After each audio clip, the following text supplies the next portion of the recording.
Light the sky with sacred flame. Wash the world and burn the name. We rise through ashes, rise through pain. Each age reborn through fire and rain. Yeah.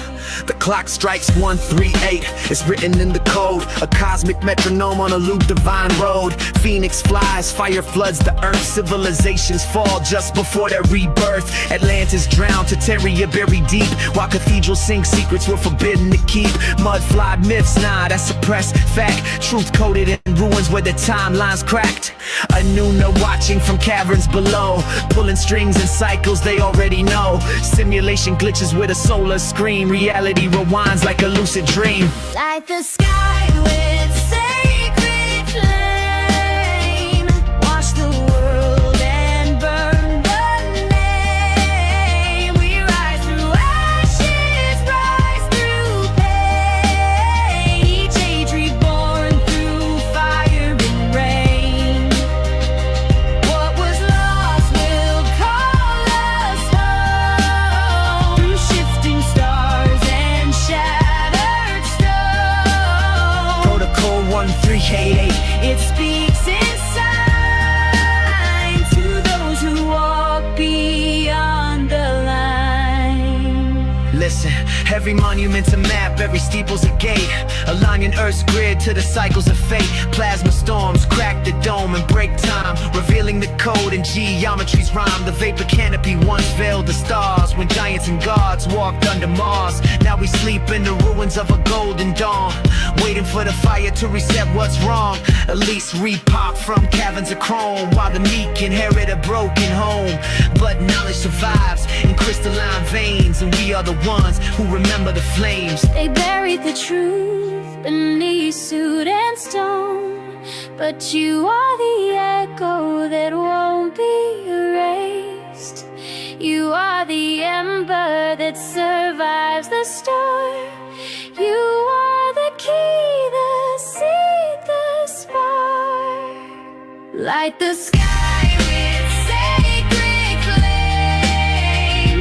Wash the world and burn the name. We rise through ashes, rise through pain. Each age reborn through fire and rain. Beyond Tertaria, beyond the flood, we carry memory in flesh and blood. Protocol 1388, it calls our kind to break the script and free the mind.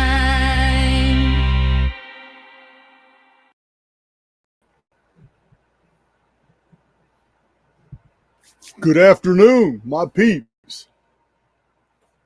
Let's get this video underway. That was donated by an errant. He is more than welcome to identify himself in the chat. I was exchanging emails with him, and I don't recall. A lot of people donate things to Archaix, and they don't want to be known. And some people do. It's just best if they introduce themselves, then I'll promote them.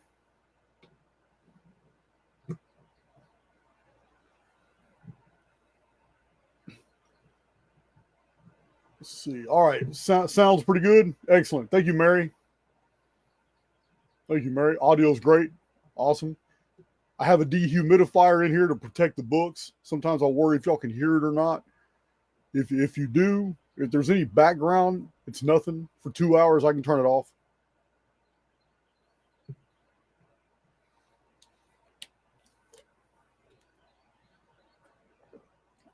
Finally found something I can. Closest thing to me is a truck stop. I got to drive all the way down the road to it. Finally found something that doesn't have high fructose corn syrup or any. All this is 100% pure natural. Simply lemonade. I like the ingredients, which is almost nothing but water, sugar, lemonade. So,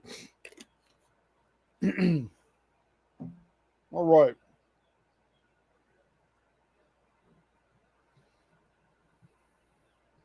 So Big John is in the hospital. He thought he was going to get a stent this morning. It did not happen. It wasn't needed. They did do a procedure on him. You know, he's a really big guy. He's a real big guy. So he had some fluid on his heart and in his lungs, developed some breathing problems. And I was in the hospital for several hours with him yesterday, and his family showed up as well. But yeah, it's he's gonna be okay. He communicated to me this morning, and I'll go visit him again either today or tomorrow until he gets out. But Big John's gonna be all right. He's got some lifestyle changes. It's simple as that. He knew it. He knew it when he went in. He checked himself into the ER. Sounds great. Cutting grass. Oh, okay. Hey, Cug, how you doing, man? Cug, I'm just a little behind. So circumstances prevailing. I have a lot of irons in the fire. So for about a month and a half, I've been working on Archaix Underground. I just don't know where I'm going to put it. But at the same time, I'm also telling everybody, if you're subscribed to Archaix TV, Archaix Player, you need to bail. You need to stop paying them your subscription. They haven't paid me in a while. I'm done with that platform. That's the player platform. And now I'm finding other content creators who have gone through the same thing. And it's faceless. It has no contact information. So my dad has a history of that type of like credit card investigations and all that, POS systems. So he's already looking into it. We're going to find out who this guy is because he's faceless. He doesn't respond to any messaging. He's just literally just taking money from people. So I'm advising anybody who is subscribed to the Archaix TV, we're relocating with all new content. It's now going to be called Archaix Underground. It will not be on Player. We're looking for a home for it right now, and possibly going to just we may just do a private website instead of even getting on any of these platforms. I don't know. It's all. I'm just going through options right now. But yeah, you need to stop subscribing to Player as soon as possible. If you're subscribed, I know it's $5 a month, but still, you don't want to give away free money, especially to somebody who's nothing but scamming people. Yeah, I've had a lot of problems with that platform. I've been trying to communicate with them, trying to figure out why my videos won't upload. Why I can never take a video down. That should have been a red flag to me. That once a video is up, you can't delete it. You can't take it down. There's nothing you can do about it. If it processed wrong, there's nothing you can do about it. It's yeah. Bad platform. Player is not a good platform at all. So Archaix Underground is going to be a different experience. We're going to be in total control instead of having to rely on a third party to fix your to fix anything that's going wrong. Or yeah, man, I'm not doing that. I'm not doing it no more. I'm not doing that anymore.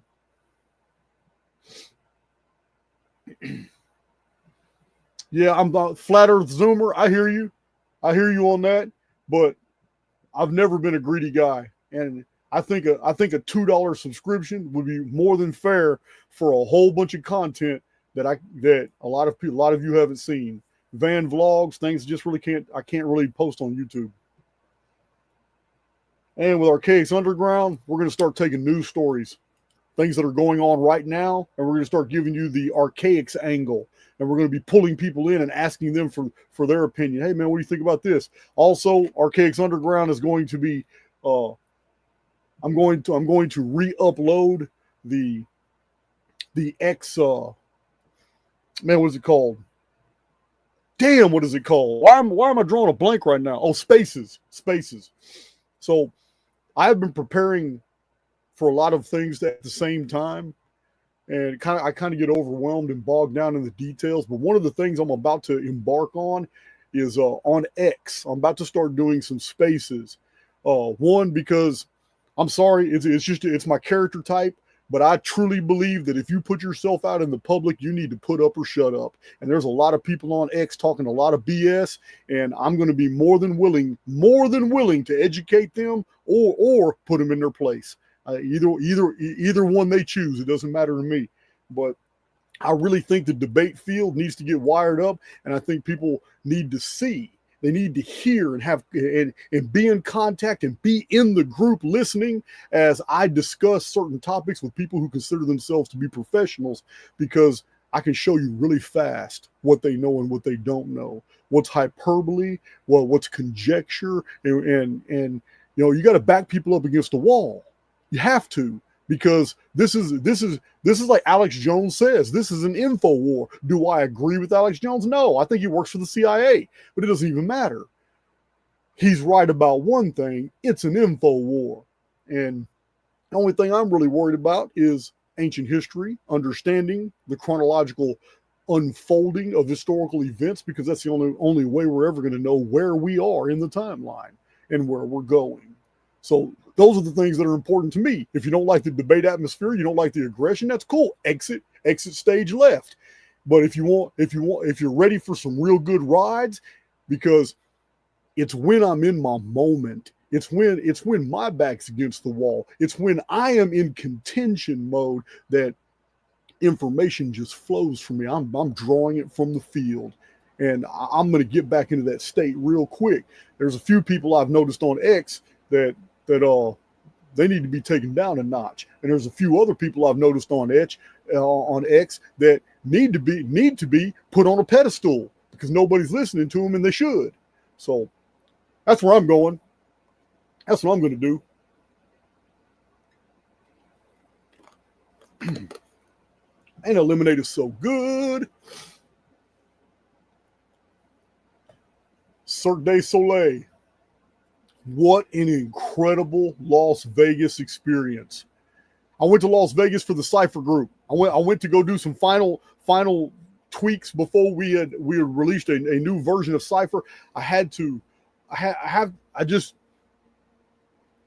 not going to sit in an office and sit here and theorize different things. I'm an applications guy, and my team knows this. I'm going to go out there. I'm going to spend my own money. I'm going to lose money. I'm going to do whatever I got to do to find out what I need to find out, so I can go ahead and pass that information off. And we know the next echelon. We know the next tier. We know what needs to be removed. We know what algorithms need to be tweaked. We know if there's a filter that's not working right.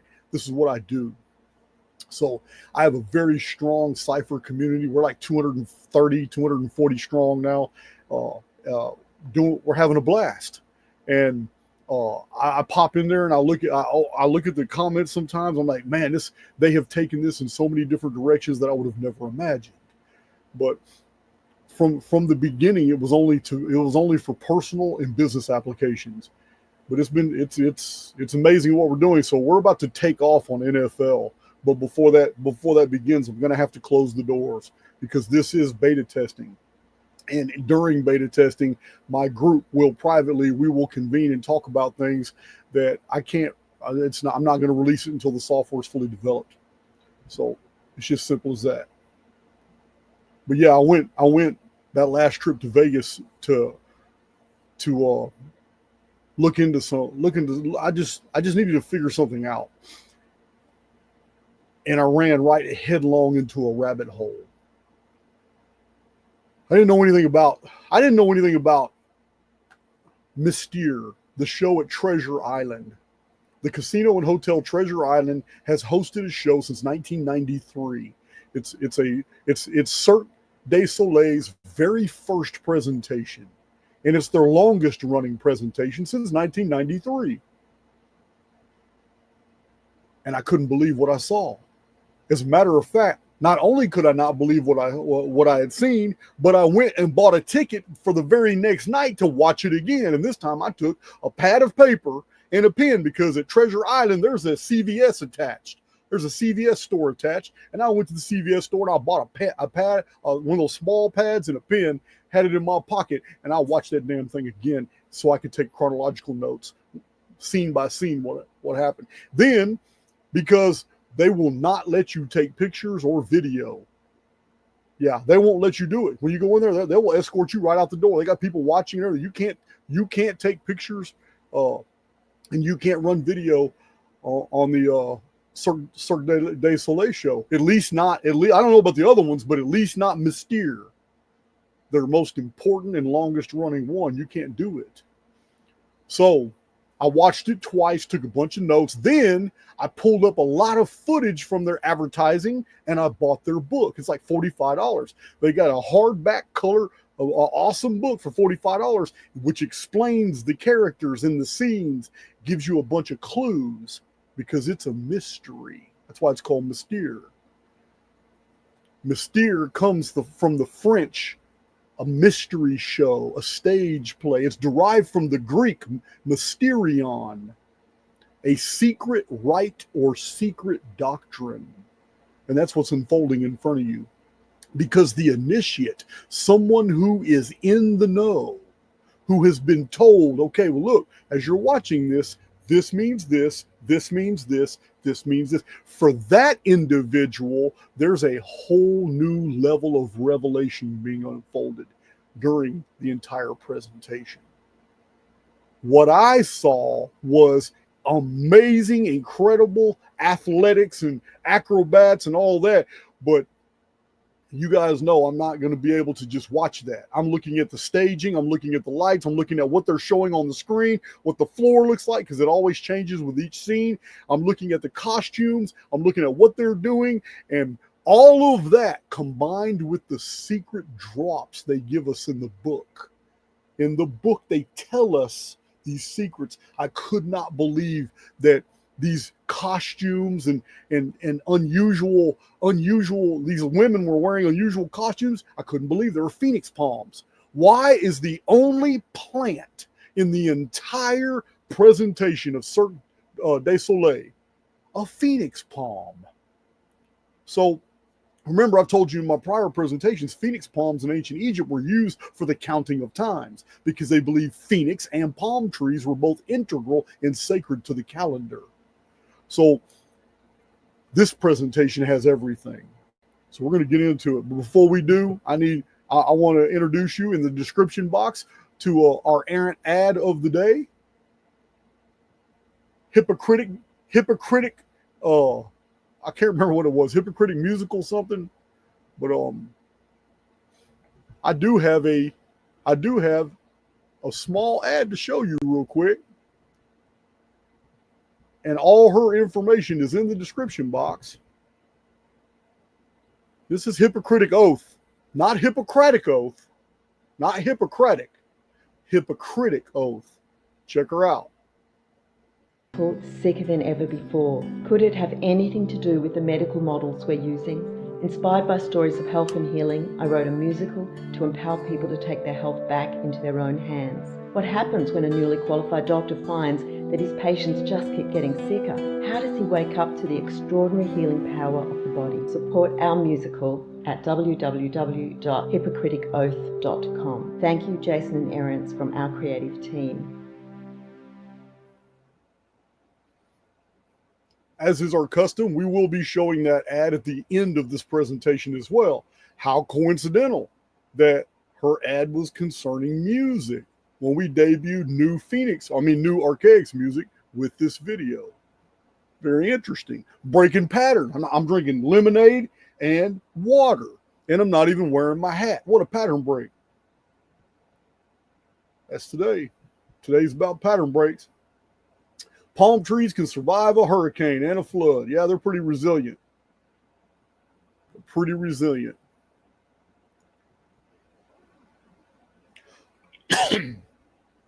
So, before we start concerning music, I put the link in the description box, and I did a community post, and I posted on X a link to to the Mystère show so you can hear some of the music. The music is haunting. It is amazing. When I was listening to the music in the presentation, it dawned on me I'm listening to very hard consonants and syllables, vowels of a language I've never heard before. It was not Latin. It was not French. It wasn't Russian, Portuguese, Spanish. It certainly wasn't English, and it certainly wasn't any Oriental tongue. I'm listening to this. I'm like, wow. I was so spellbound by the syllables because it's live music. On one side of the stage, there's a band playing all kinds of instruments. On the other side, the singers. So this woman is singing during the entire presentation. The song changes, and I had to look it up, and I couldn't believe that they admit, Cirque du Soleil, they admit that they 100% created their own, they constructed their own language for the Mystère show, and then used that language to write songs, and this woman is singing these songs. So what I'm going to tell you here is that I am pretty convinced that the songs do have meaning. They're not random. They're not just some woman just they're too perfectly structured. It doesn't matter if there isn't a single other soul in the world that speaks this language. They admit to creating a language in order to make the songs. And when you're listening to it, she's definitely saying something. She's definitely communicating something, whether we know it or not. In private among them, they're going to know what's being sung, and that's what makes this a spell. Just like its title. The title is Mystère. Mystère comes from the old days of the Greek stage plays, when you were watching the Mysterion. And the Mysterion was the unfolding of a drama in ritual and in dance and in acting and in pantomime of a ritual, which was a community spell. That's exactly what's going on here. And they are masters at what they do. But what is being conveyed in the Mystère presentation is shocking. It is the creation, it is the organization of order out of chaos. It is the unfolding of the pre-flood world and two groups of humanity, the appearance of giants, a strange object in the sky, vapor canopy, mechanics. It's all in this presentation. It's amazing. I'm going to show it to you. Did not expect to go to Vegas and walk right into this rabbit hole. Did not. So I'm going to start sharing my screen. You know what? I think after we play the errant ad at the end of the video, I'll replay the song that I played today. The song I used for an intro, I'll just replay it. I'll replay it on the way out too. So I'm going to leave it in the file here.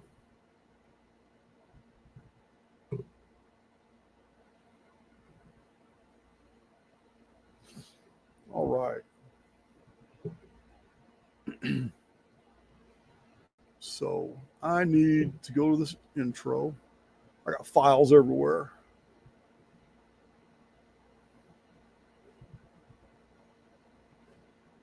All right, so if I share my screen,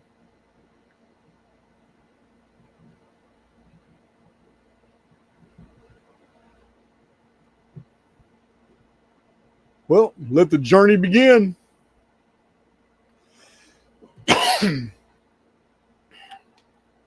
There's my ticket. There's my ticket right there.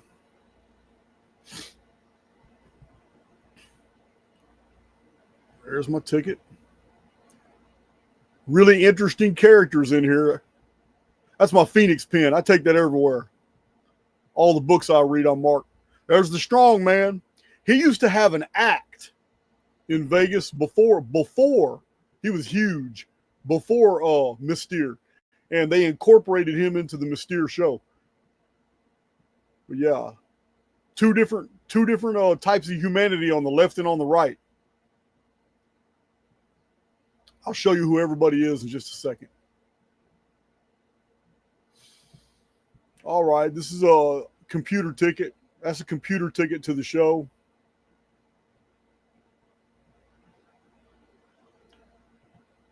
Now, here's where I got the ticket, Treasure Island.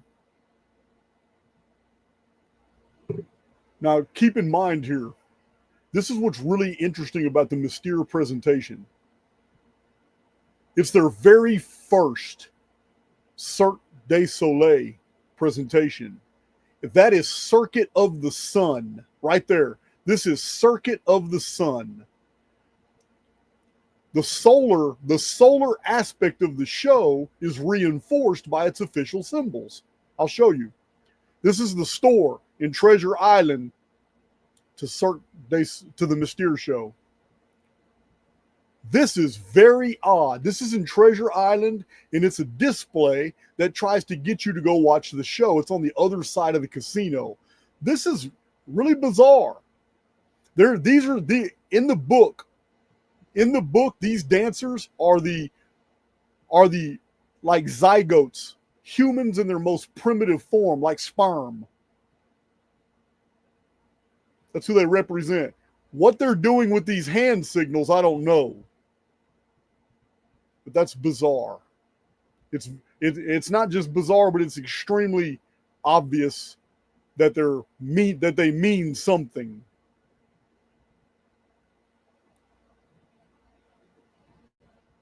There it is again. The creepy face is what got me, because I've seen this face before, and I'll show it to you before the end of the video.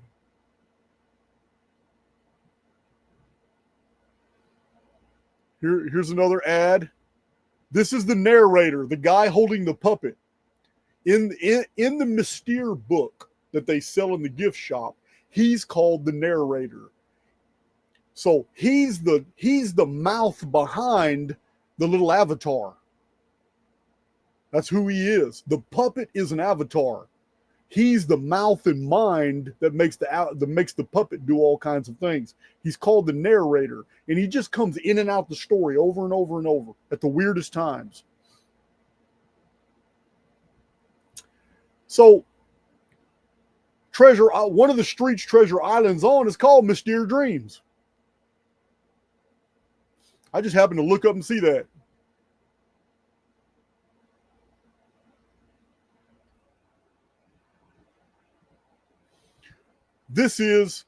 It's critical for you to understand that the Mystère show, being the very first and most important of the Cirque du Soleil shows, the symbol for the show is the sun. Cirque du Soleil means circuit of the sun. The reason this is important is because the sun plays almost no part and yet is in the presentation. Yeah, this is going to get trippy.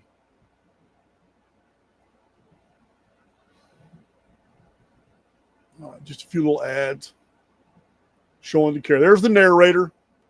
So, Mystère at Treasure Island in Las Vegas, as of 2024, it was its 32nd anniversary. So I saw it in its 32nd year. It is the longest running show. It's their first one. Look at this guy. Look at his name. Here's the director of Mystère. I listened to an interview by him, and he was explaining what a lot of the symbolism was. Really interesting drops.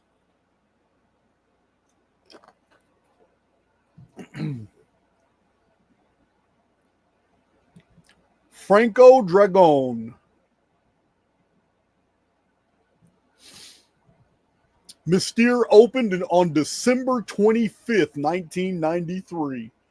Cirque du Soleil, Circuit of the Sun, premiered for the very first time on December 25th.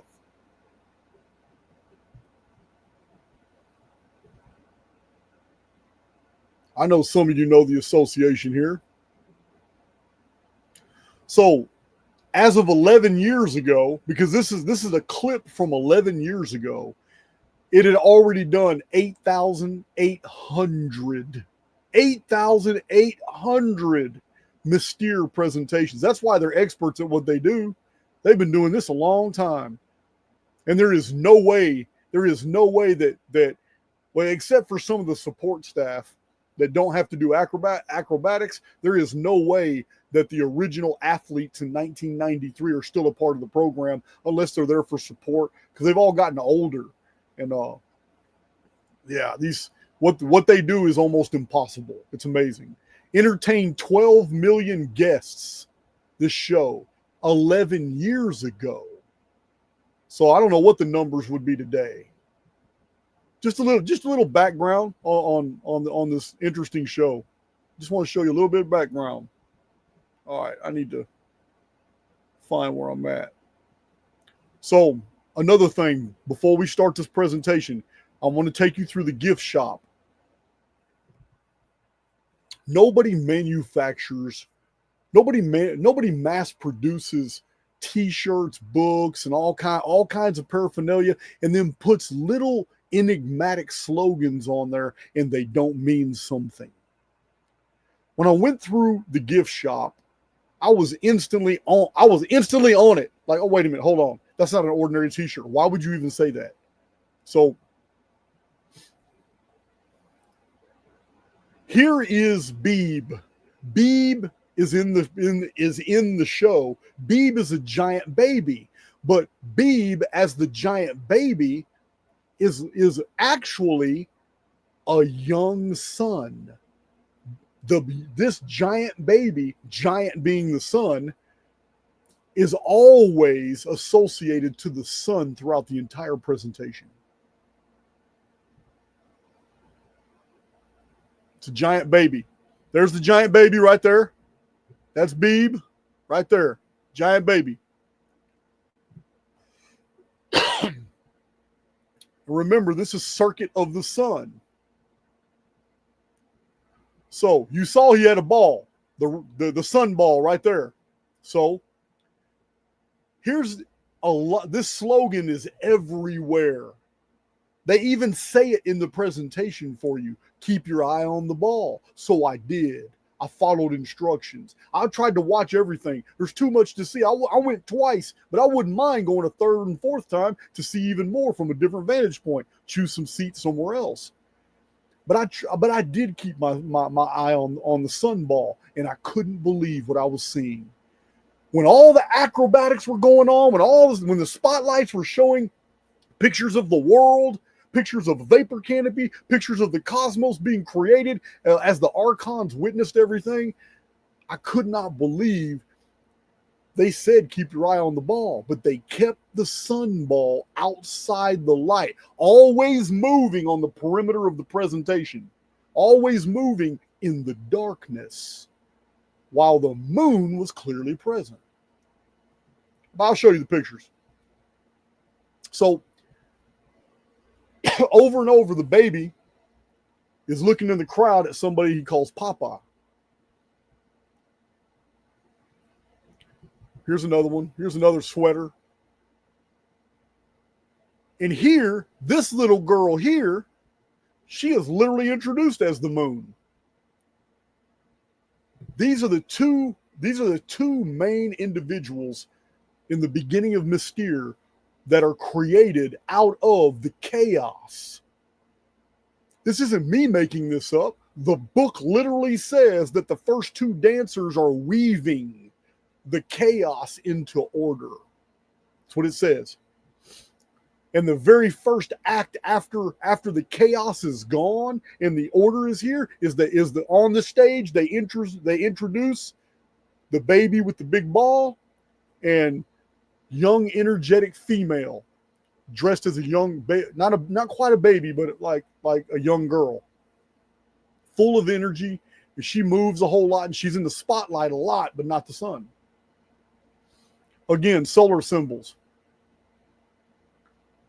Another theme of Mystère, because the story actually begins with the trickster. We have some type of divine presence that is keeping the entire atmosphere jovial. No matter how dark some of the scenes are, there is an undercurrent of humor, of laughter, like none of this is to be taken seriously. I'll introduce him too. Laugh along with life. These are all the things that just jumped out at me as I was going through the gift shop, because I didn't go through the gift shop until after I had saw it one time. Then I went back and saw it again the next day. So after seeing it one time was enough. Now all these things are jumping out at me in the gift shop. We'll get to that snail here in a minute too. This is still the gift shop.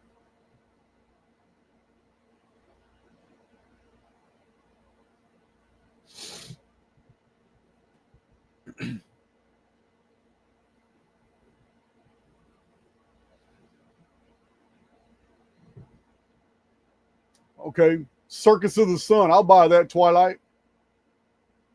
Or somebody else said it. Cirque du Soleil. I knew it was of the sun, something. So they're saying it's Circus of the Sun. It's definitely a circus. All right, that's a gift shop.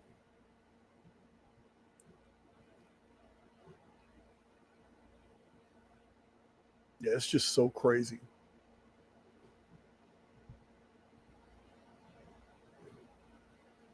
Now we will move on. So yeah, this trickster guy, the trickster conducts the show. Even before the show begins, even before the presentation starts, you're already introduced to the trickster. He's in the crowd. He's working the crowd. He's going around doing pranks on people, throwing popcorn on people's heads. Yeah, he's doing all kinds of stuff. But he keeps the humor alive throughout the dark presentation. Matter of fact, he's in the oddballs file. Let me go find the oddballs file. I need to find that file. This is straight out the book. He is, and he looks just like that too, right there. He's going around the crowd throwing popcorn and playing jokes, and he even escorts some people right on out. But under cover of darkness, when the show comes back, you see stewards bring those people back in. He kicks people out their seats and all kinds of stuff. He's chaos incarnate. Now, he's a sympathetic troublemaker. After wandering unwittingly into the world of Mystère, he decides to have a little fun. There is no mischief or irony in his actions, just naive curiosity. He is like a child who dismantles a toy to see how it works. Little by little, he settles into this new world like a duck takes to water, but his actions set in motion a series of events that threaten to ruffle the serenity of Mystère. So this is your Loki. This is your Enki type god right here. He's an interesting character. He appears throughout. He appears throughout too. Other oddball denizens. Mystère is populated by a host of other lovable, surreal characters. They are oddballs. There's no doubt about it. And what's crazy is we have the Mountain Man, which I showed you, and then Moha Samiti. He's on the stage with the puppet. Then we have the Mountain Man, a geological oddity, craving to be human. The Mountain Man, in the entire presentation, he's always got his hands and he's just observing things. Every once in a while, he provides support for a dangerous acrobatic or something. But the other denizens are palm trees and frogs. Frogs are absolutely a fertility symbol.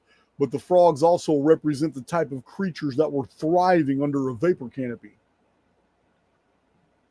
Here's this guy. He represents the elemental, an intelligence in the world, based off the world, but isn't quite human. Now, you have to understand, you are never told that giant baby represents the sun. But everywhere in the presentation, it's doing what the sun would do, just like the girl's doing what the moon would do. So, and you're given many hints in the books that this is solar and lunar. This guy here has a role, but he's on another sphere. And this sphere is patterned in continents and water. His role, sustenance and fertility. And he's standing on a world.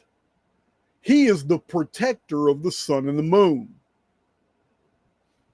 So, crowned with golden horns and a nest full of eggs. I don't know how to Vachelet. I don't know how to pronounce that.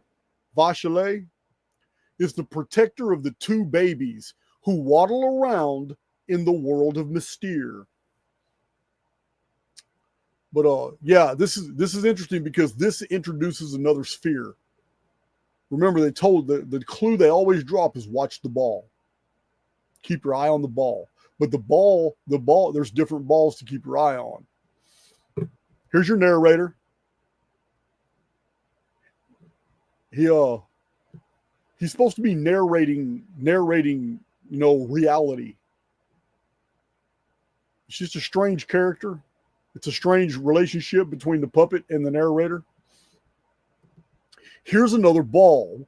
This is a cloudy ball.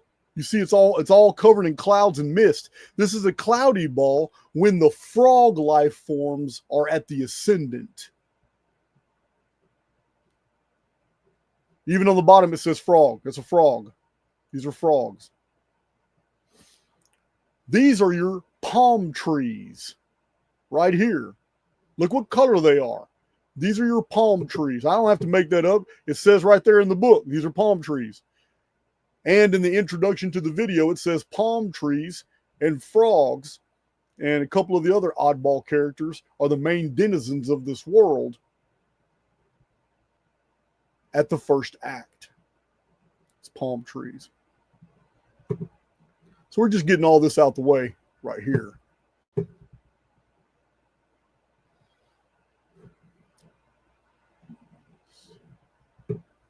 All right. So the music starts. I really wish I could show you video clips, but every time I've showed you guys video clips of presentations in my decodes, I get YouTube hijacks the video so they can put a whole bunch of their own commercials on it. And like they did with the Matrix. Remember, I did a breakdown of the Matrix movie, and YouTube hijacked it and just spammed the whole video with absolutely packed it full of commercials. Now, so the very first act, according to the book, right here, the bungee acts. You got to pay attention to the details. When the actors on stage are on bungee cords suspended from the ceiling, these are acts of the divine or divine things in the sky organizing the chaos. What's really intriguing is when the music started, these creepy statuesque guys wearing white robes, white hair going straight back, no expressions. They came marching out from aisles behind the scenes, up under the stage, backstage. They just marched out and they took up silent positions. They had their hands in their robes and they just stared at the stage. These creepy dudes went all, and I had the distinct impression that they were there specifically to observe something important. That's what it looks like they're there for. They're observing with the audience something, and these two people come out. A male and female come out, and they do a bungee cord. That's not him. They do a bungee cord. Here's this guy right here. He comes out, suspended from the ceiling. He and this girl, you got to watch these videos. They're on YouTube, but they don't show you the whole presentation. They leave key elements out. They're only just trying to whet your appetite, but you can still see some of these presentations. But in the opening act, according to the book, because they're on bungee cords, these two are doing a ritual dance that organizes an ancient chaos. And they're turning the chaos into order. And what's beautiful about it is the floor looks like a kaleidoscope of broken glass, broken worlds, and so does the backdrop on the screen. Everything looks in disarray. And they do this beautiful dance. And they're doing it all. They're doing it on this broken like glass surface. And they're doing some amazing stuff on those bungee cords. Like I said, the slides are never going to do it justice. You got to watch the videos, or you got to go to Vegas and watch it yourself. While you're listening to the music, it's amazing. But this opening scene is them organizing the chaos. They're doing some elaborate stuff in the air. Most of it is in the air. Very little of it is on the surface.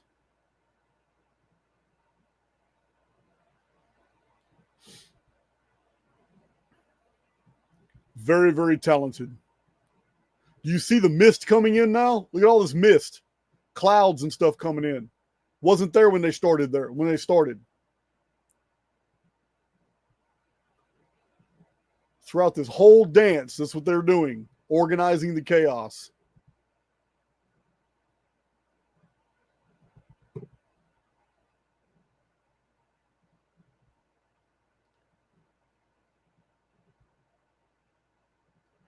This is the chaos of the first world.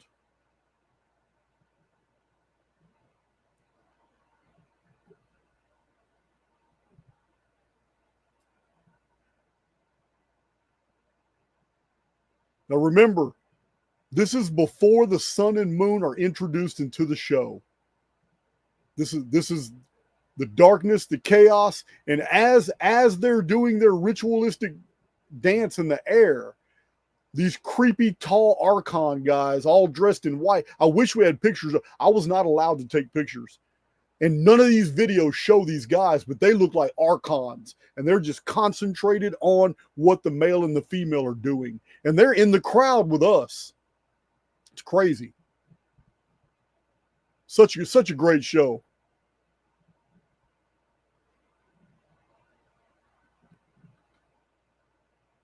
Still organizing the chaos.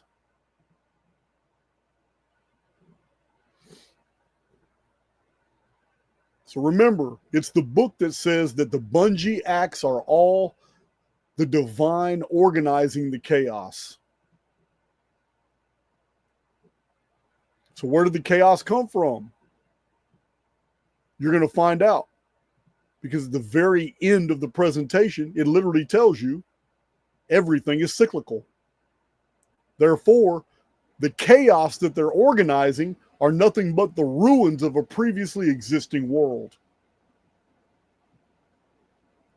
Look how what they're organizing is taking on more form now down here in the bottom. This represents the world. It even looks like the world later on. Organizing the chaos.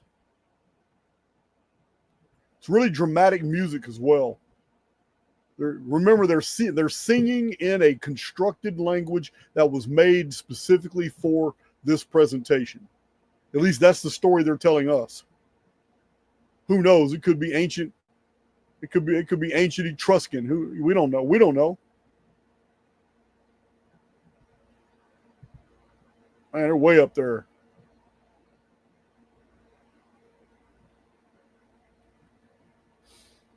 Organizing the chaos. I think I almost got it all. I should be close to all of them. It's impressive. Like I said, the stills do not convey how impressive the acrobatics are.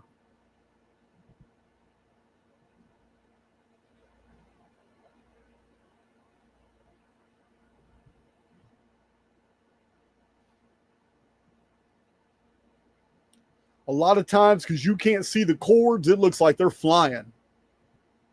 I mean, they are flying, but all right, that was the last one of those. Organizing the chaos. So, as soon as the chaos is organized, the Archons don't move. They stay right there when the act is over with, because right then and there, the sun and the moon are brought out.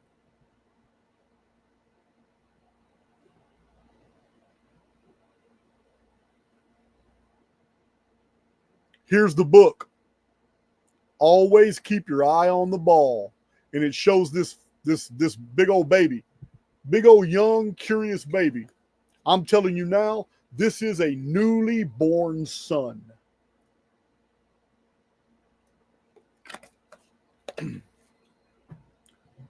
He's the larger of the two babies.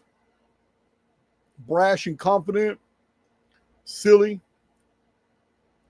A lot of this diapers in a bib. This is all obiter dictum. It's nothing. The true thing to pay attention to here is always keep your eye on the ball. So I did.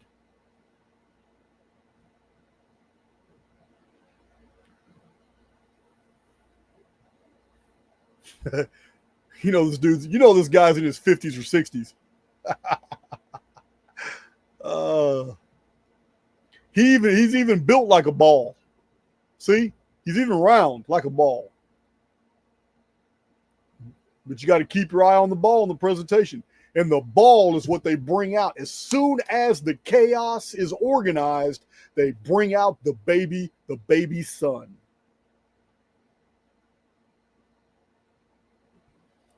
Here he is live on stage. He holds that ball. Now, what's really interesting is that the baby son seems to lose control of himself twice. And the ball has to be returned to him. Later in the presentation, you see that the sun is moved twice. Yeah, there's really, really detailed symbols in here we're going to get to. Here he is with his ball again. Right there. He's built like a ball, and he's always around that yellow ball. That's baby son.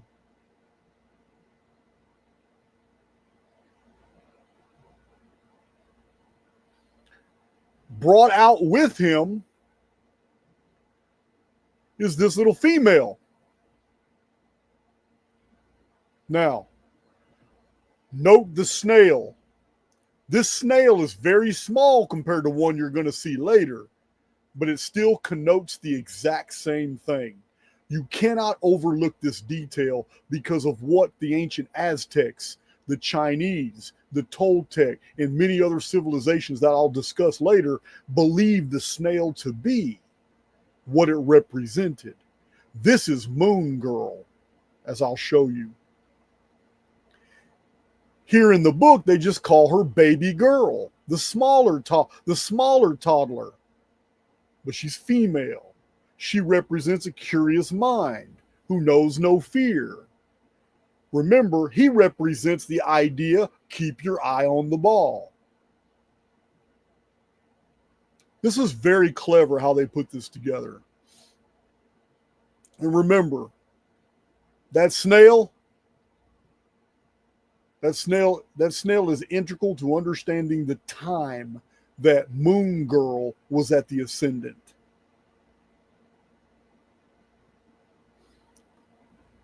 If you didn't think she represented the moon, what do you think now? Because they brought her out with a ball just like baby son.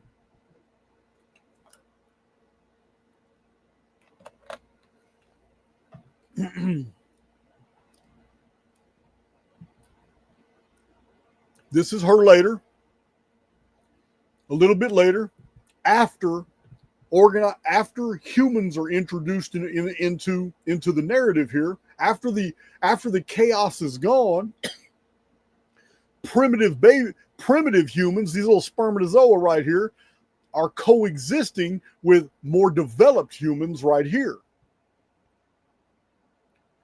At this time, the moon is enjoying her sovereignty. There is no hint of the sun during much of these presentations in Mystère. When you see the sun, it's always somewhere far backstage in shadow. You can clearly see it if you look for it, but it's in the shadows, as if the sun is there, but it's being hidden by something. All throughout the presentation.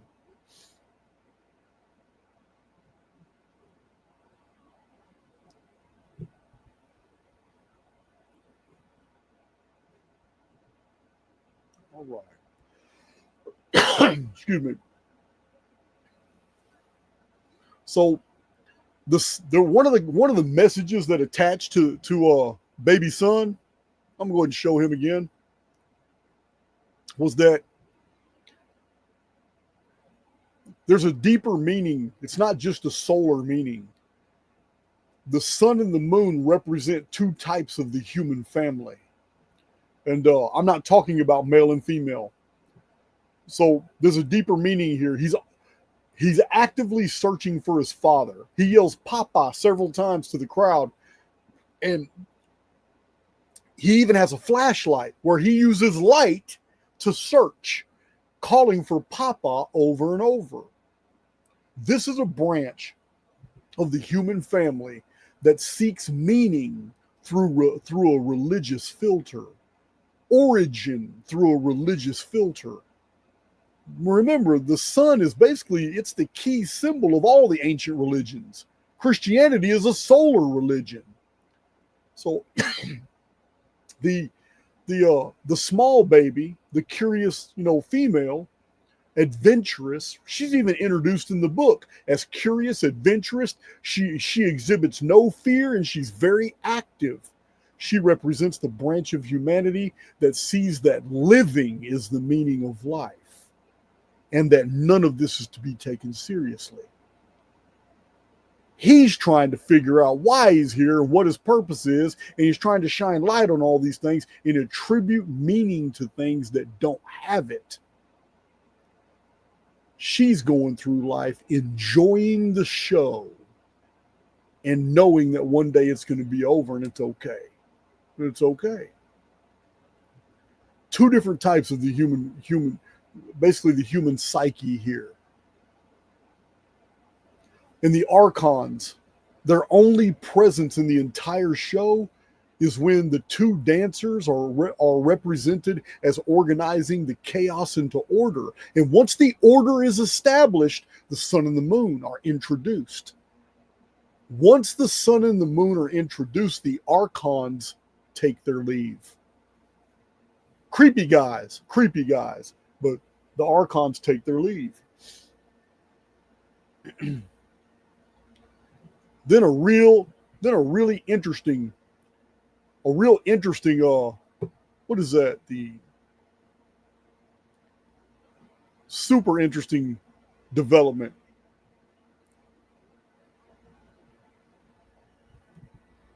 At first, all these guys are way high and they're just descending to Earth.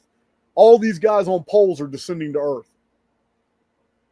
So we're told in the literature that the poles are not like the bungees. The bungees represent divine things and spiritual things, but the poles are earthly. The poles have everything to do with humans. It's a totally different part of the presentation. So we have these primitive humans in like a pre-lunar world with no sun existing before another race of humans are dropped from the sky. These guys coming from the pole, all these ones dropped from the poles. There's already people on stage, as I'll show in a minute. But as they're on stage beginning their dance, this whole frame drops from above and brings all these guys down from the sky to the earth. And they are creepy too. They're masked dancers dropped from the sky. They have a deeper meaning. They're almost like two-faced Janus. While the human's looking one way, the mask is looking another.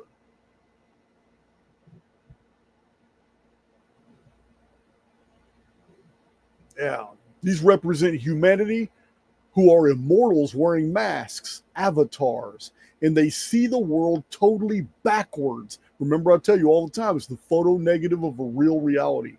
The masked ones in the literature are called worms. And the best reference for something called a worm that looks like a man is a human. Because in the book of Psalms, in chapter 22, verse 6, it literally says, "What is man but a worm?" There's a lot of symbolism here. This represents a type of human. This also represents the human avatar relationship, and that things are backwards here. Because remember, the literature even told us that the poles represent human affairs. The bungees are affairs in the heavens. Drink to that.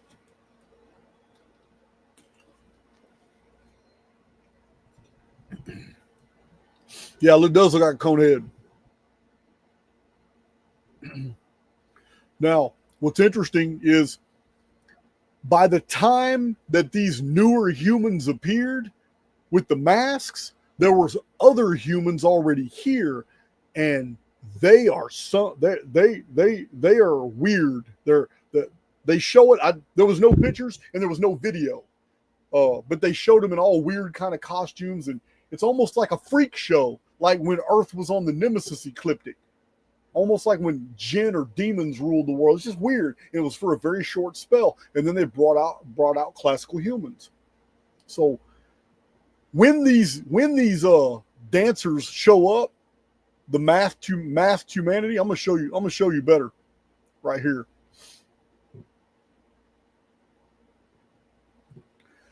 There's like tribal totem dances going on. People wearing condor and bird and animal stuff. It's like totem societies, and it's going around the poles. This is when the new humans in the back coming from the sky arrive. The more primitive humans are doing their dances, doing all kinds of things. There is the new arrivals in the back with the masks. They keep going up and down the poles like they're going somewhere and coming back during this period. With these totem societies right here, after the moon, there's the moon up here. You can't see her, but she's up there walking the deal. There's the moon. She's walking on a scaffold back and forth. The sun is nowhere to be seen. So here's more. So among the tribal society, though, there are these guys here. Now, in the literature, it calls them like the Chinese acrobats or the Chinese poles. These are the Chinese poles. Well, and these guys are amazing in their acrobatics. So there's Moon Girl. She's going across the scaffolding. The sun is nowhere to be seen. She's passing across the sky during the dance. These guys represent humans that can do incredible feats that amaze the new arrivals. The new arrivals try to do the same feats and cannot. These guys can do amazing things on these poles while the new arrivals come and investigate. And there's the narrator.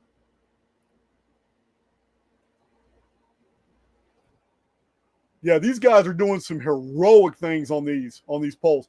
They can go pole to pole. They can do flips and backflips and twists and go from pole to pole, but not the masked ones. The masked ones stay on the poles that they climb. These guys are badass, but they're representing a branch of humanity that are like earthborn. They were made here. And their bodies are perfect for the environment, and they're able to do incredible things. These guys here. And they're showing off. This whole part of the show is awesome. And then when those guys back away, the masked ones come up to the Chinese poles. This is them. I see the Chinese poles as a way of showing culture, innovation, ingenuity, civilization. This is what's being shown. And the branch of humans that were already here before these masked ones descended, they're just experts in this environment because this is their ecosphere. But it's all new to the masked ones. They get on the poles. They dance all around the poles. Only some of them get on there. And then they hardly do anything before these other guys show back up, and they just clown them. They're awesome. These guys are amazing. And basically, the new arrivals are semi taking on the form of the turn that off. Taking on the form of the Archons as observers. Here's the masked ones going up. They don't do the acrobats that these other guys do. They don't do backflips and triple gainers and all that stuff from pole to pole. They don't do that. They do these just climbing up and down in these little sinuous ritualistic stuff. Creepy. It's creepy.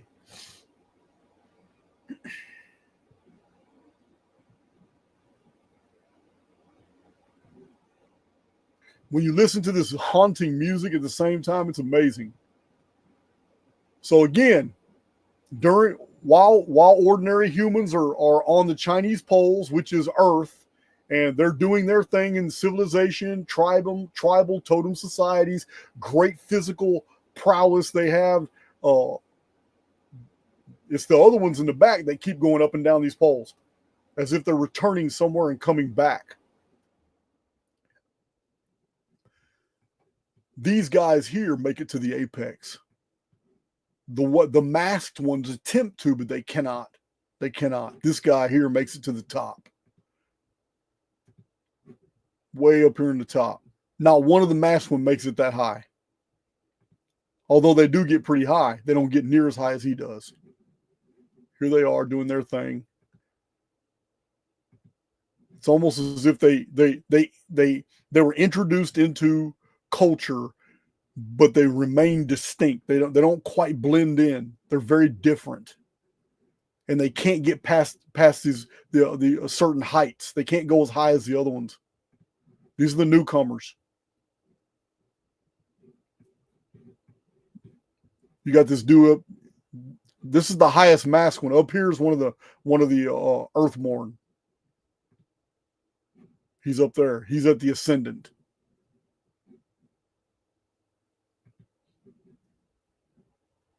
Yeah, man. These dudes were really acrobatic.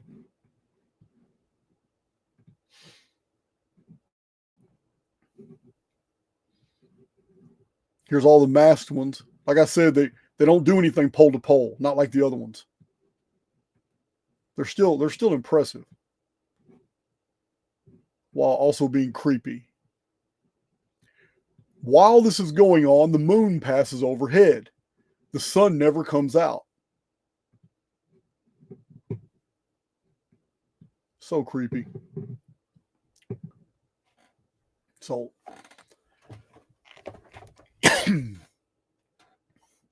so while the dance is going on, like the sun is knocked out.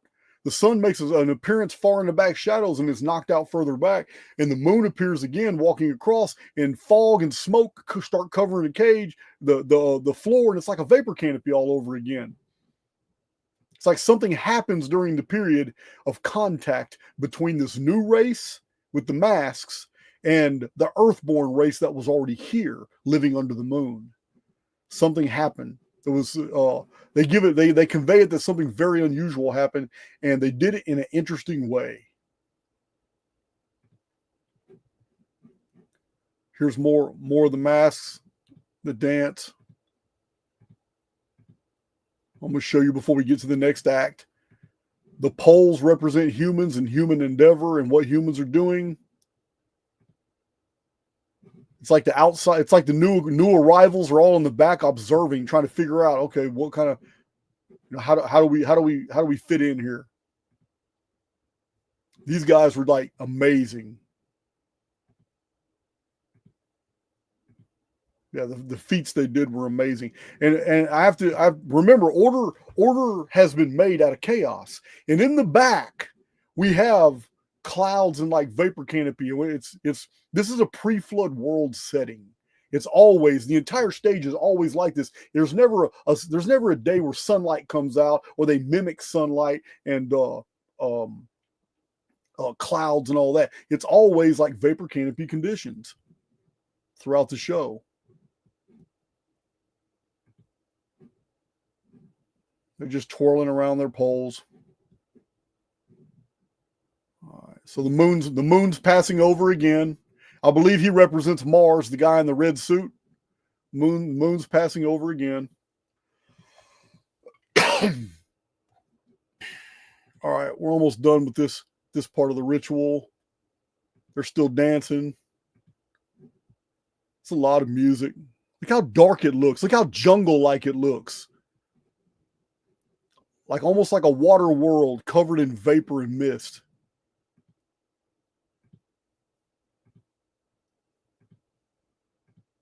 Man, I got a lot of pictures here.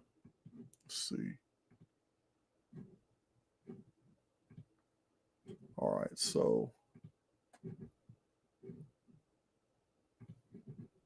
If I was to venture a guess, I would say that the masked ones were the arrival of the Anuna when Nemesis X appeared and caused a pole shift. You guys, Archaix veterans, you know this as the Gihon flood, 3439 BC. And that when they brought these guys down on the scaffold, this was the descent of the Anuna in the pre-flood world. There's the moon again, right there.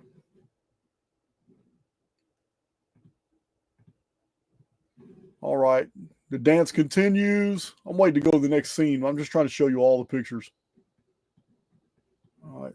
That was this basically these poles and this guy way at the top.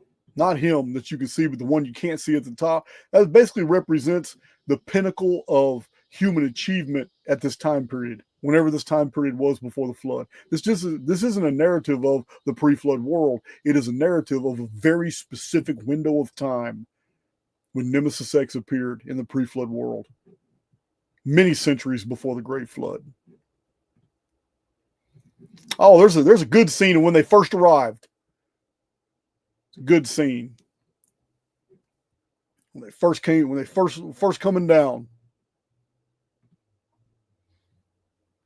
There was already people out here dancing, a small community, and then the lower they got, more and more people started dancing, like human population was getting bigger and bigger. Very creepy, very creepy. But that music just made it though. So right after this scene I just showed you, they bring out two dancers and the scenery changes. This is a really good clue as to what was about to happen, or what was going on.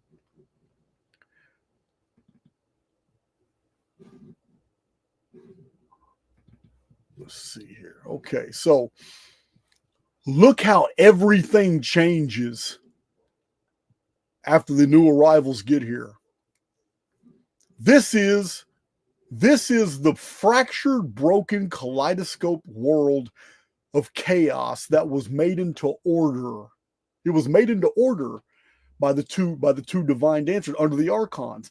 This is what was made, and then the sun and the moon were introduced, but the sun remains a stranger. And you got to keep your eye on the ball. Every time the ball comes out during all these acts, it's always on the perimeter and it stays in the shadow and then it disappears. It's as if they're trying to remind you, the baby's here, the sun is here, but you just can't see it during this time period. But they keep bringing Moon Girl out. She's out for all of them. Here's Moon Girl. How do I know it's the moon? I showed you the sphere.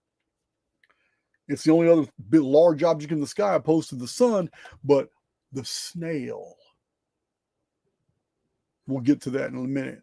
The snail tells me she's the moon.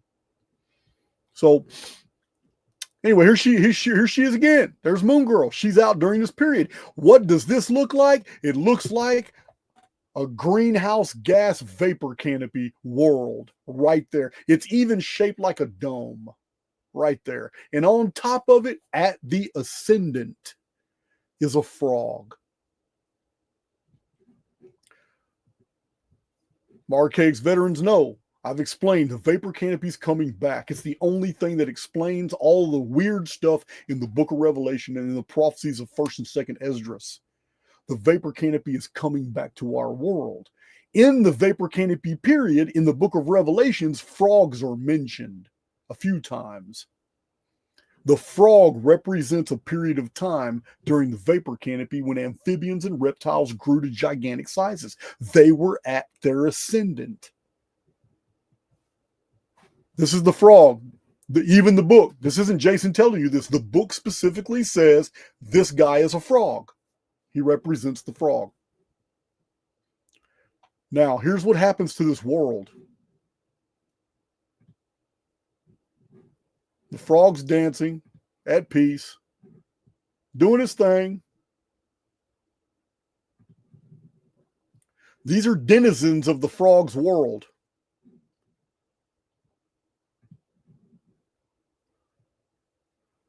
The frog is at the northern pole of the world. That's where the frog is located, at the ascendant. The frog's doing the splits. That's a straight line. That is a straight line. The frog holds her arms up, like questioning, what is this? When these two females come out. The frog is taken aback. What's going on? This is not normal. The frog represents not only that the amphibians are at ascendant, but also the pole was at ascendant. The frog, by splitting the legs like that into a straight line, we have a pole. It's basically a symbol of being at the pole, sitting on the pole and creating a pole with your legs.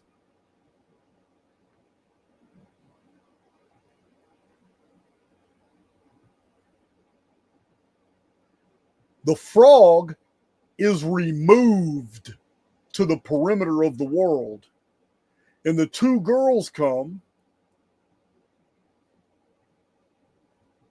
These girls represent poles, a north pole and a south pole. Amazing strength, amazing feats.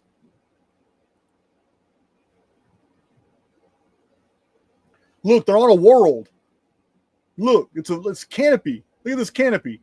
They are on a world.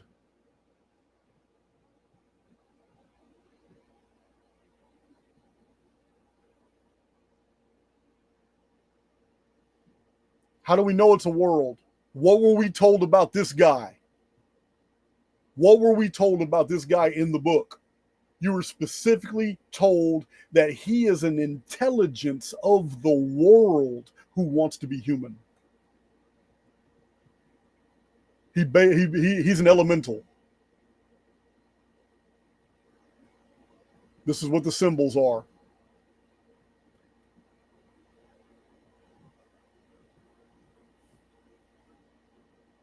These are poles. They're doing basically a pole dance. This is a dance symbolizing the strength and the changing of the poles. Strong girls.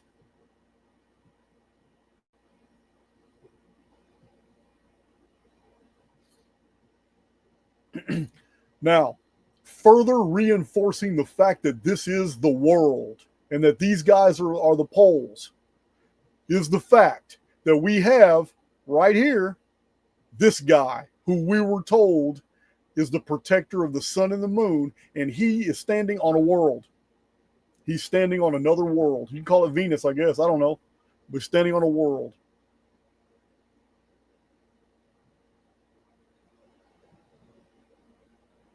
Look how straight she is.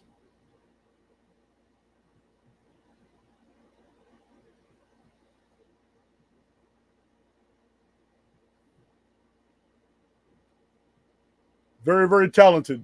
I really wish you could hear the music at the same time. Yeah, these girls were awesome.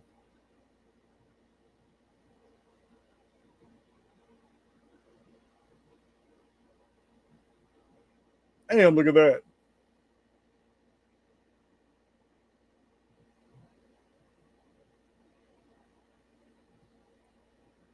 She actually lets go. She lets go, and her hands are not touching. They are perfectly balanced. Oh, there it is right there. Her hands are not touching anymore.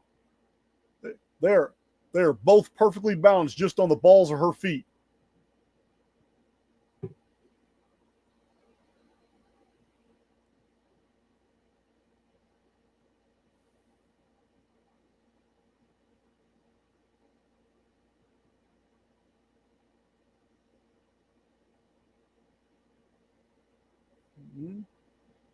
See this guy back here? There's another world that gets real bright.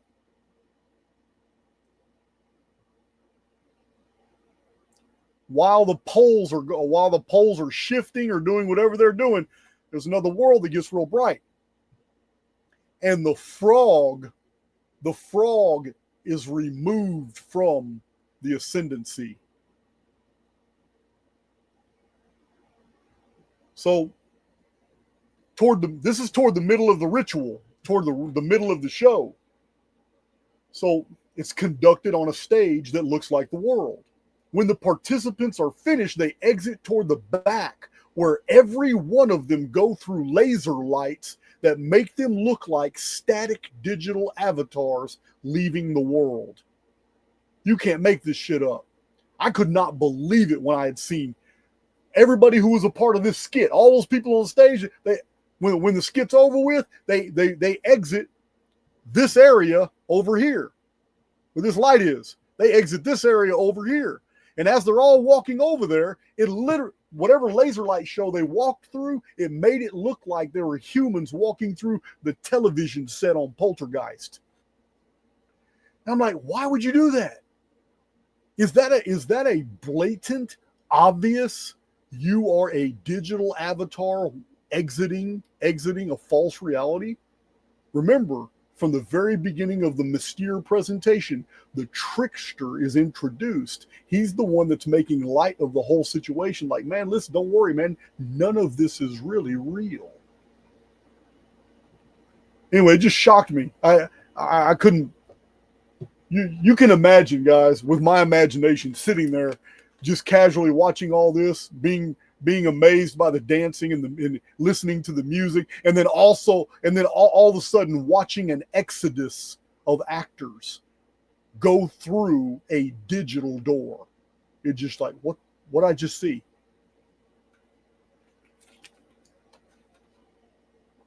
It was so crazy. So to me, it's like, okay, something had just happened, causing a pole shift, causing a complete atmospheric change. And it was another body in the heavens. That's what that dude is in the back, standing on that deal. He is a body in the heavens that came too close to our world. This is in the narrative of Mystère. It's right here.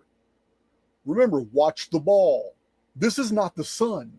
This character here does not represent the sun. Represents another world. How do we know? I showed you in the beginning. He's standing on something that almost looks like Earth. It has continents and oceans, but it wasn't Earth.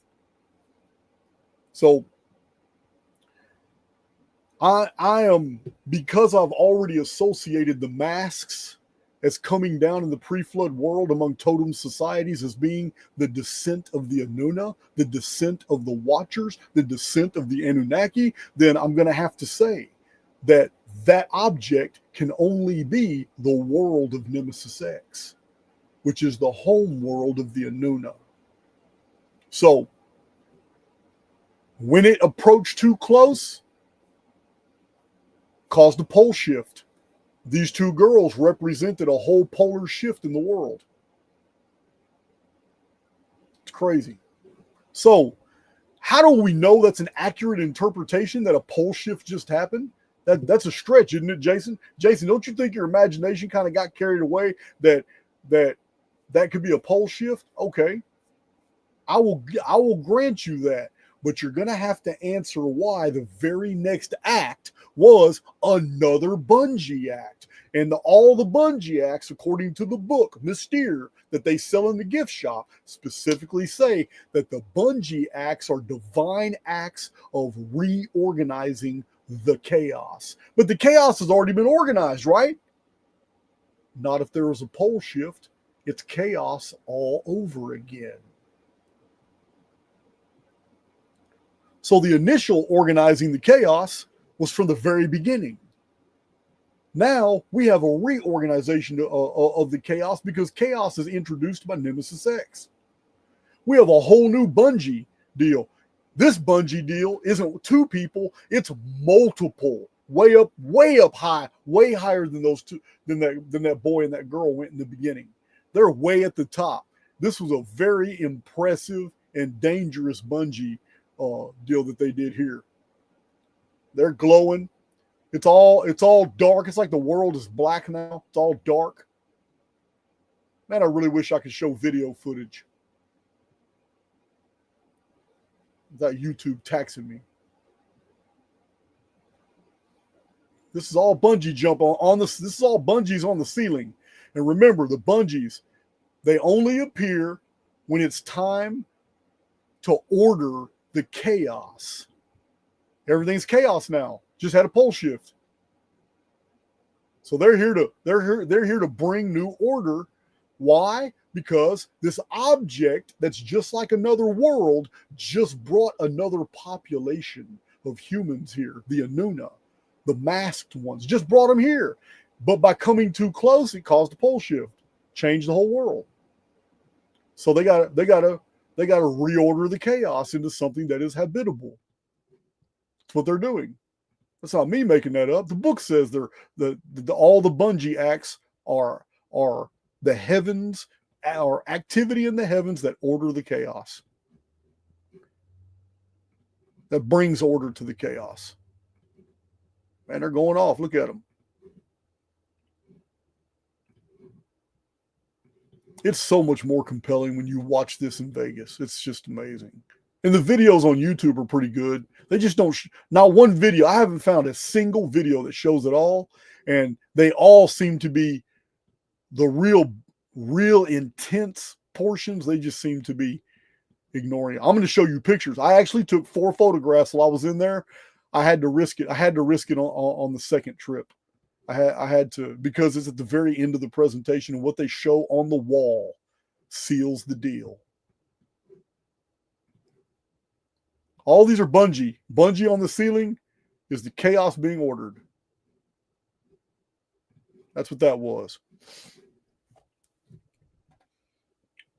So as soon as the chaos is ordered, get this, as soon as the chaos is ordered, as soon as stability comes back, the next act, all of a sudden, coming out of the darkness, the sun hasn't showed up, coming out of the darkness, it looks real evil too, and the music changes pitch, but the book says that they're gentle giants. The book says they're gentle giants. Yeah, right here. And they come out on stage.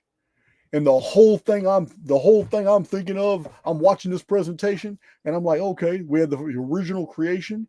Humans were here. There was a great disaster. The Anuna descended. Nemesis X is in the sky. There's a pole shift during a vapor canopy. Wow. The Nephilim. Because the Nephilim weren't here in the days of Adam and Seth and Enos and Mahalalel. The Nephilim didn't appear until the last half of the pre-flood world. In this presentation, they show up only after Nemesis X appears. Here it is. The Nephilim appear, the giants. They come out on the stage. I know, they got ridiculous costumes and all that, but it's pretty cool. It's pretty cool how they did this. It is. This big old giants. This guy here was the creepiest. He's the first one to come out on stage. Yeah, man. That's some fee, fi, fo, fum shit there.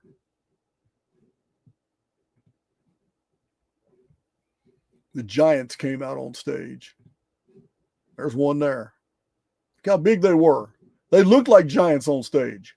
They did. And when the giants were out on, get this, when the giants came out on stage, it is almost the first time that in the presentation we have an appearance of the sun. There's baby. There's baby. He ain't got his red ball with him like he does most of the time, but you know what? He did make an appearance.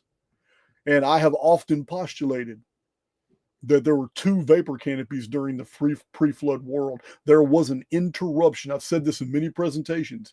I believe that it was during that interruption of the vapor canopy. It was about a 300 or 400 year period. And during that period is when Giza was laid out, the Great Pyramid Complex was made and all that. The Sphinx was carved out of a limestone outcrop. But yeah, here it is.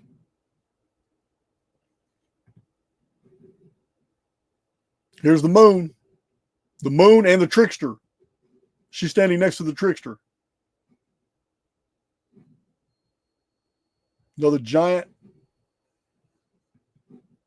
Real bad pictures. I'm sorry about that. It's the lighting. They had so much lighting in there, man. It's crazy. That's not the trickster. I'm sorry. That's the narrator. He just doesn't have his puppet. And the narrator's telling the moon something. And the giants are witnessing it. And the sun goes away.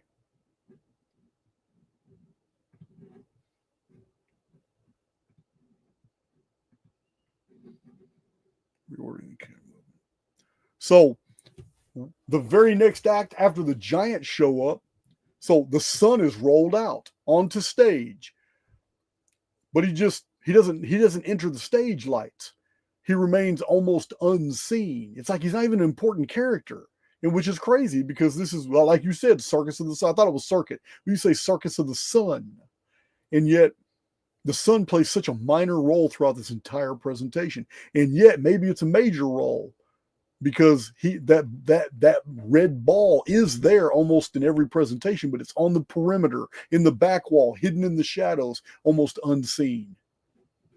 Exactly the way it would be during a vapor canopy world. So the very next act is really interesting because it's now going to represent what's happening, what Nemesis X did. We just saw it was a pole shift. Now we're going to see something that I have been telling my community for the past year. Actually, I have it in my published books from 12 years ago, but I only reintroduced it on YouTube recently. And it's about the two ecliptics. Sometimes Earth is on the Nemesis ecliptic and everything's different. Ecology is different. Food, atmosphere, atmospheric pressure, oxygen, everything is different on the Nemesis ecliptic, but we're still going around over and under the sun, at least in the astronomical model. And then we're on Sol's ecliptic like we are now in the model. But in this presentation, we have the seesaw as representing, this is representing the cataclysm, the chaos, the seesaw.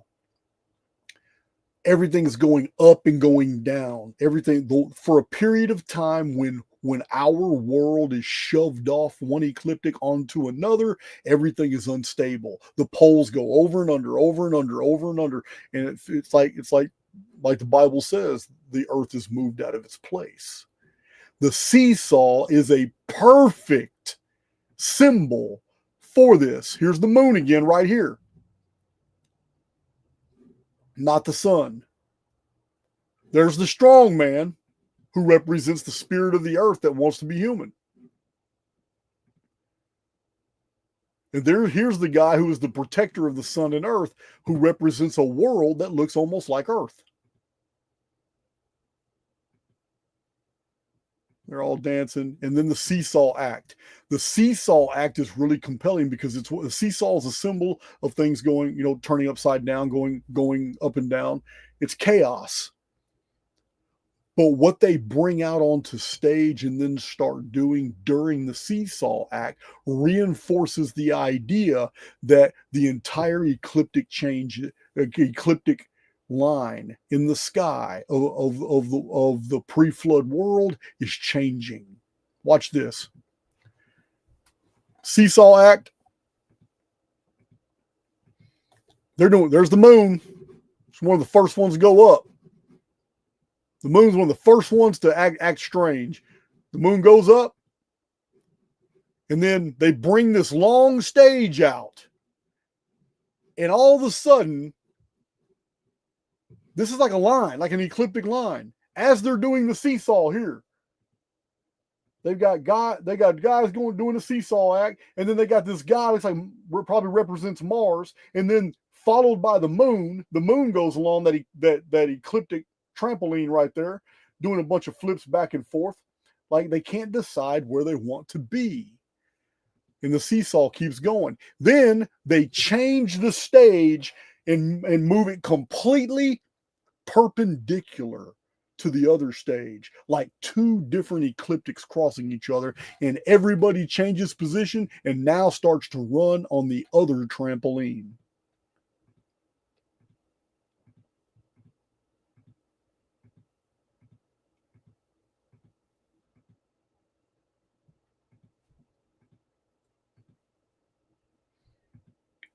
All the while, the seesaw still doing its doing. The seesaw act continues all the way till the end when the moon is at ascendant. The moon takes her new place on the new ecliptic trampoline. The acrobatics are amazing. I don't even see how they do that stuff. All those quadruple gainers and all that's crazy. These aren't quite in chronological order. I just did them so you could see some effects like this one right here. Watch this. Yeah, that's cool. I just took these little screenshots.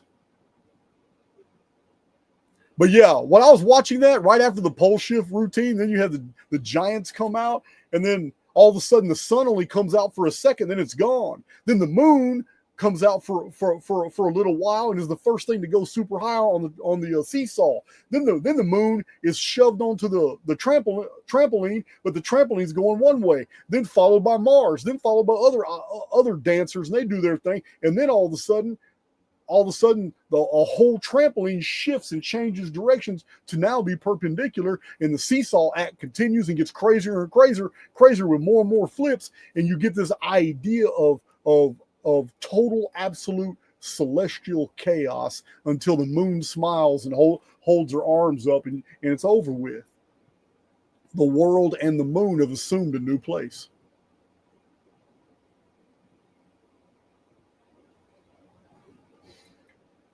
So I know that there are some of you that think, Jason, you just got a high octane imagination. Not everything is related. Okay, that's good. All that's good. But I'm going to need you, the critic, to explain why the very next image on the wall,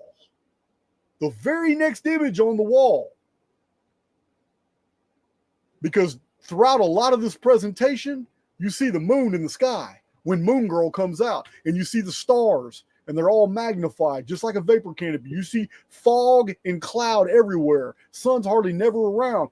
But what do you see in this picture? I had to steal 4 pictures myself because no one would believe me. What's that red? What is that? That is not the sun. How do we know? Because those are stars in the sky. I took pictures, but it doesn't convey. See, you got to understand this red world. It started over here. And it moves, and it gets smaller and smaller and smaller as the act continues, and then it disappears. So this is a major sign. This is a huge indicator that this entire ritual has everything to do with celestial mechanics. So I'm going to have to stick with my interpretation that those trampolines were ecliptics, and those were celestial objects of Mercury, Mars, Venus, Jupiter, and Uranus moving and changing positions with the sun and the moon. And then they all got on a different ecliptic because the position of our world changed. And when all the chaos was over and all the destruction was over, and the moon raised her hands, and she's now in a new spot, whatever the intruder world was faded away, disappeared, and it was gone. My Archaix veterans know the Nemesis X object appears, and it's here in our skies for 60 years at a time, and then it disappears for 732 years. When it returns, it completes its 792-year cycle. But in that 792-year cycle, it's always here for 60 years. And it's called the fairy. That's what Zecharia Sitchin called it. It's called the fairy. Why? Because it ferries our world from ecliptic to ecliptic when it comes and when it goes. During those 60 years is a long time. New life forms are created during a vapor canopy, new atmospheric pressure. Everything, giants are all born during this period. Listen, 60 years is a long time when the world is under totally different conditions. So it amazed me when I saw that. I couldn't believe it. It's like, wow, look at this. This thing moved across the screen and then faded away and disappeared. In the show. And not one time in the show, not one. This is what gives it away too. When you have a very elaborate show and a published book that goes with it as a cipher to help you decode what's going on, and yet one of the most enigmatic things that you show in your presentation, you don't even mention. You don't even have a descriptor anywhere. Anywhere in the show does anybody tell us what that red world represented, and when it disappeared, why did it disappear? Yeah, that's a real good indicator that it's probably the subject matter of the entire presentation. Oh, we're not done. We are not done.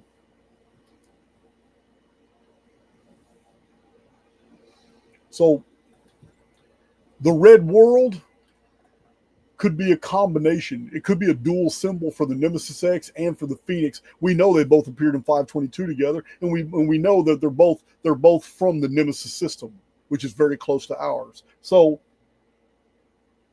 it could represent Phoenix. And I say this because of the vapor canopy conditions that are shown in the deal. The presence of the giants in the deal, which is a Phoenix phenomenon deal caused by volcanism, ambient radiation, increased atmospheric pressure, the right conditions. Then we have gigantic fruits and plants that are in the show. The Phoenix palms that are in the show. But the show has a theme to it, and that's goddess veneration. The giant snail. How many of you knew that snails were symbols of the goddess? Honestly, how many of you knew that?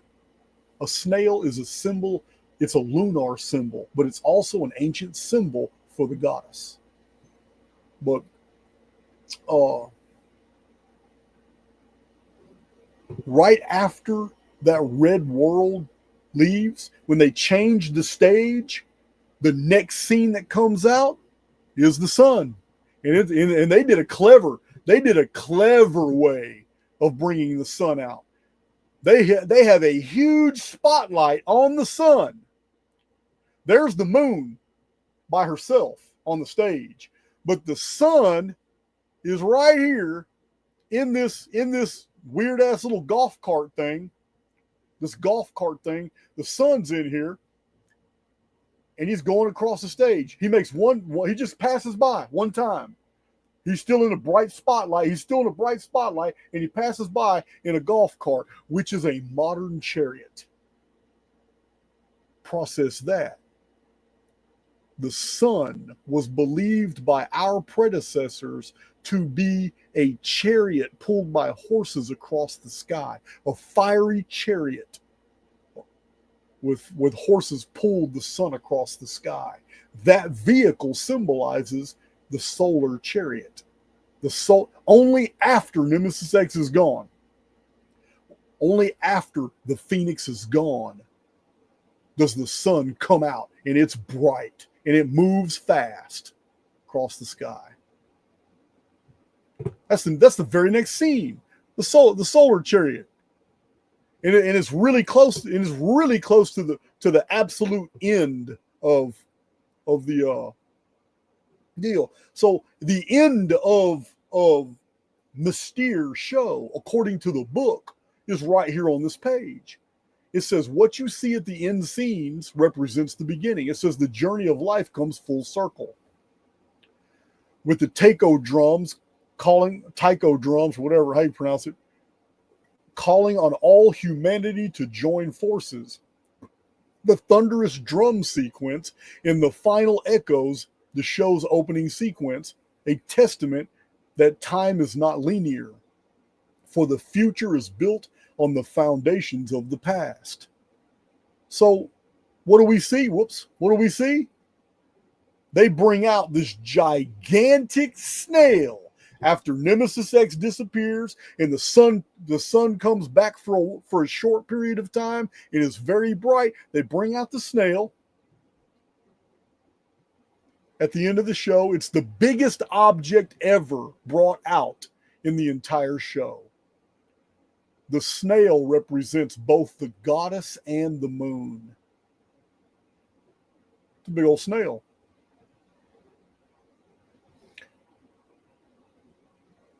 It's the end of the show. There's giants on the side over here. And over there, there's giants in the back over there. But this is the antediluvian symbol for the goddess and the moon, the snail.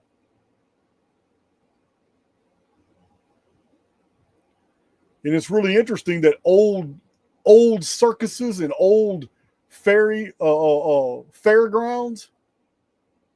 they've been employing this symbol for a long time. This is an old picture from the turn of the century. In Aztec mythology, the moon god, I don't know how to pronounce it, like Tequixcatl, is sometimes depicted as a snail or a conch shell.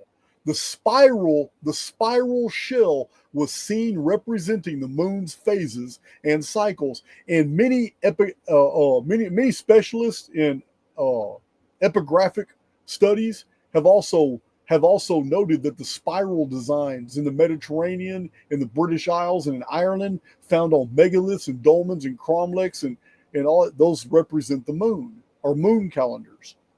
In some European folklore, snails were believed to be more active during a full moon. So this led to associations between the snail behavior and lunar phases. And ancient Chinese mythology includes references to moon snails, which were thought to be able to capture and reflect moonlight in their shells. But the Native American tribes had stories connecting the spiral pattern of snail shells to the waxing and waning of the moon.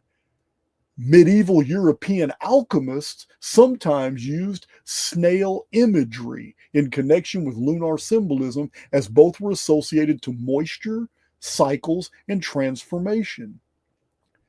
Basically, the little silvery trails left by snails when slugs and snails pass over the ground, that little silvery trail was considered to be captured moonlight. Isn't that interesting? So in the beginning, before the chaos was ordered, the trickster was already planning. The chaos was the result of something cyclical, but the chaos was organized and the new sun and the new moon appeared. Early humanity was divided into two groups. Those seeking in the sun their own origin, seeking an explanation for their existence in the religious. And the other group saw that this life was an adventure and that the meaning of life was living. The appearance of these two branches of humanity was witnessed at the beginning by the Archons. In this beginning, the sun was moved twice, and afterward the moon first appeared after humanity was already here. Humanity in the beginning had been dropped from the sky, wearing the masks of avatars, two-faced beings, seeing reality as backwards. They thrived in a period before the sun appeared, when the moon rode high in the sky, a vapor canopy world. A pole shift occurs and the ecliptic is changed as a dark red object appears in the sky and the worlds and the stars change position. In the cataclysm, humans make their exit through a digital portal. The giants appear as well as a new type of humanity in a time of the goddess, when the moon was at ascendant and the sun was a stranger, unseen. And this show was performed in 1993, long before any of the Archaix research was ever conducted. But that's not all, because when you go to the Mystère show at Treasure Island and go to the concierge desk, they push another show on you. It's called Awakenings, and it's just one file, but I have to show it to you. I have to show it to you. That's the Mystère show. This book is awakenings. I'll show it to you in a minute. Awakening, I had to go to the Wynn in Las Vegas to watch it.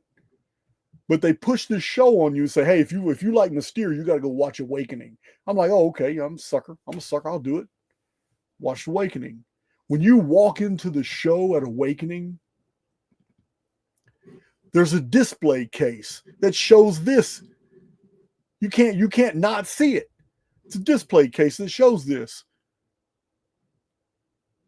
Shadow mask. This is a shadow mask. And it says a phoenix tribe of something.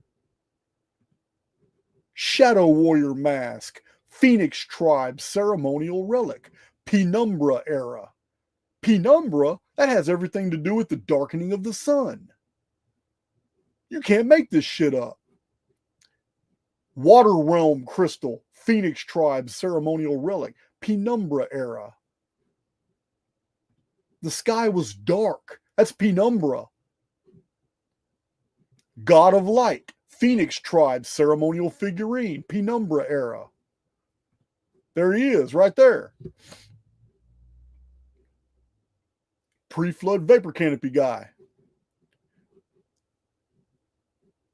Goddess of darkness. Phoenix tribe ceremonial figurine. Penumbra era. This is Awakening at the Wynn. What is this? The Great Phoenix. Phoenix tribe ceremonial figurine. Penumbra era. The Great Phoenix. This is the show they try to get you to watch. If you go watch, this is the stage. It's totally different for Awakening. What? Are you serious at the end of the show? Yeah, there's all kinds of matrix, like we're living in a construct type stuff that's shown during the show. I'm not going to do a full presentation on the show. You just got to go see it. But when I was watching it, I was literally watching basically the world is a construct. It's being pieced together. Here are the participants. The main character is Yo. It is a female named Io. And she sets out on a mission. And the end of the show is the revelation of the Phoenix. Can't make this stuff up. Look at that. Got so many pictures of this Phoenix. Look. Just sat there and took a bunch of pictures. Light show with the Phoenix. It's turning into 360. The Phoenix is turning into 360 before the show ends. Like I said, guys, you can't make this stuff up. That's the other show in Vegas that I went and watched. Blew my mind. But the main one I wanted to do a presentation on was Mystère. Mystère it's amazing. And like I said, I was a Southern Baptist Christian in 1993. I would have never agreed with anything that I had just told you in this presentation right now. It's crazy. Absolutely crazy. It's Phoenix.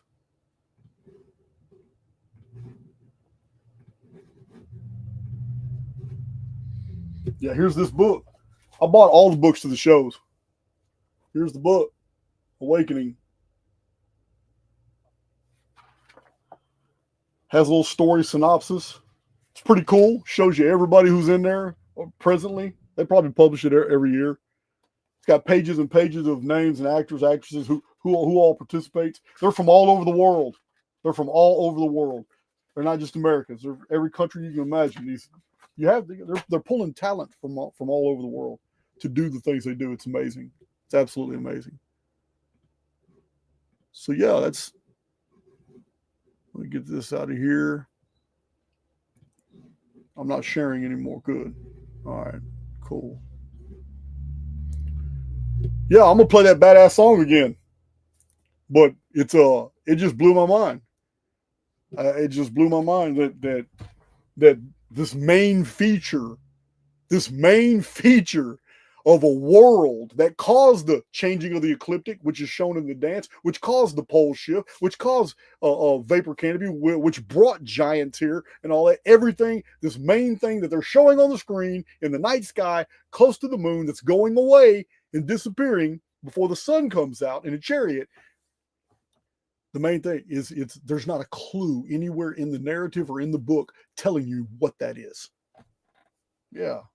So crazy. I love it. I loved it, man. It's awesome. I'm gonna go watch it again. I promise you.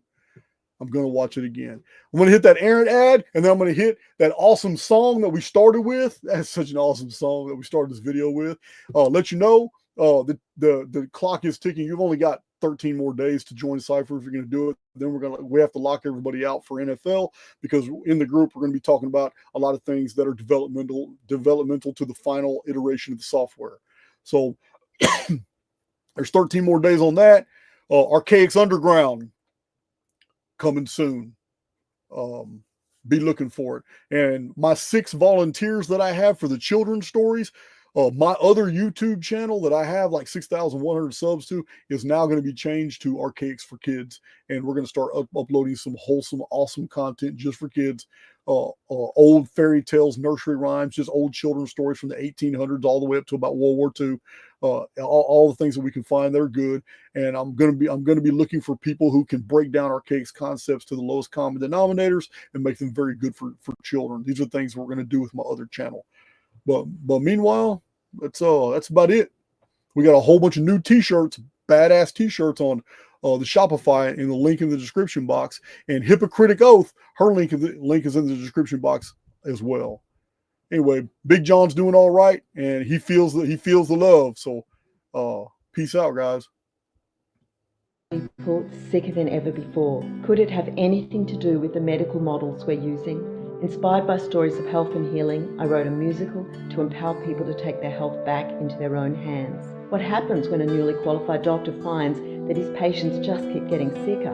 How does he wake up to the extraordinary healing power of the body? Support our musical at www.hypocriticoath.com. Thank you, Jason and Errance from our creative team.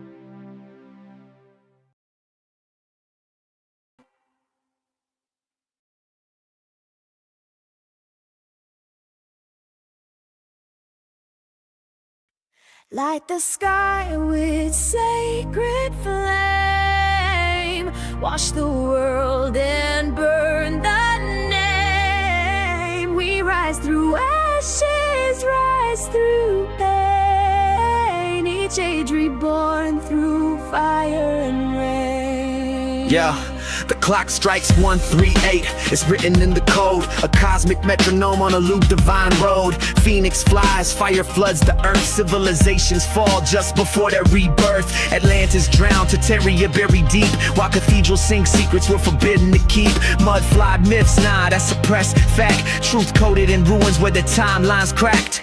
Anuna watching from caverns below, pulling strings and cycles they already know. Simulation glitches with a solar screen. Reality rewinds like a lucid dream. Light the sky with sacred flame. Wash the world and burn the name. We rise through ashes, rise through pain. Each age reborn through fire and rain.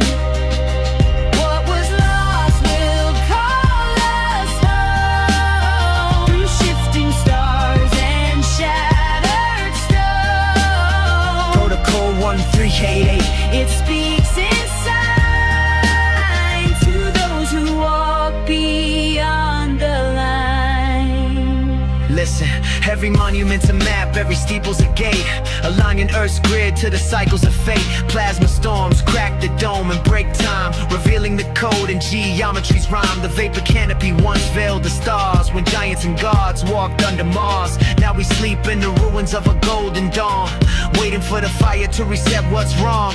At least repop from caverns of chrome, while the meek inherit a broken home. But knowledge survives in crystalline veins, and we are the ones who remember the flames. They buried the truth beneath soot and stone, but you are the echo that won't be erased. You are the ember that survives the storm. You are the key, the seed, the spark. Light the sky